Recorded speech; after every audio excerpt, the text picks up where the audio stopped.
A biker's small discovery uncovers a big problem in downtown Austin. What caused a sinkhole in the middle of the street and how it's affecting travel now.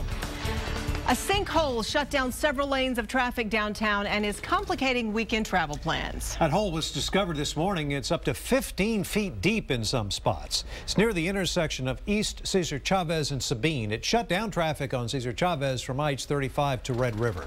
KXAN's Omar Lewis is there live as crews struggle to get things back to normal and figure out exactly what caused this sinkhole to form today. Omar? Good evening, Robert and Leslie. We still don't know exactly what caused the asphalt to cave in up to 15 feet underground. And city officials tell us they may never be able to figure that out. But what we do know is that a man on his morning ride here along this road stumbled across a small hole in the middle of the road. Once he called authorities, they realized they had a much larger problem on their hands. Deborah Britton has worked here in this building for more than a decade. But what happened Friday morning is something she's never experienced before. I was in another meeting earlier and one of my staff called and said, our building is about to, be destroyed or sink into the ground. What sounds like something out of a movie. No, they're not making it up.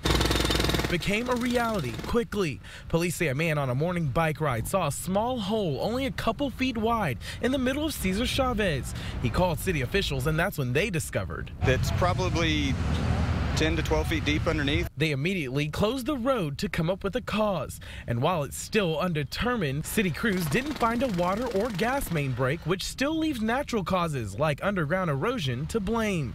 But despite the cause of the sinking ground, the dangers still linger. And there's nothing there, so when the road goes, whatever's on top of it's going to go along with it. Workers immediately started patching up the road and inspecting nearby buildings for cracks in the foundation. So far, they say the damage was minimal and limited to just the street itself. There was concern not only because it's our place of business, but because it's a very important piece of our history here in Austin. But after what was discovered Friday morning, everyone is now hoping history doesn't repeat itself and no more sinkholes pop up. Well, there's never a great time for a sinkhole.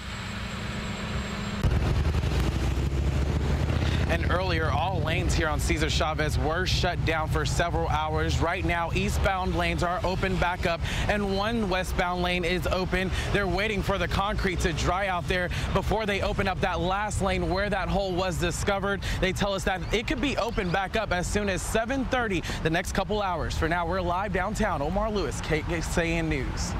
There have been other problems with sinkholes in East Central Austin in the recent past. Now here's a closer look for you. Back in January of 2011, a big hole opened up near Cesar Chavez and Mildred Streets. That's a few miles east of today's hole.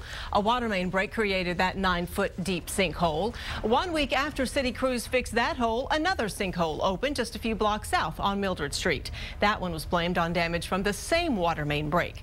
And then just last month, an AISD school bus got caught in a sinkhole on Cedar Avenue in East Austin. It was also caused by a water main break.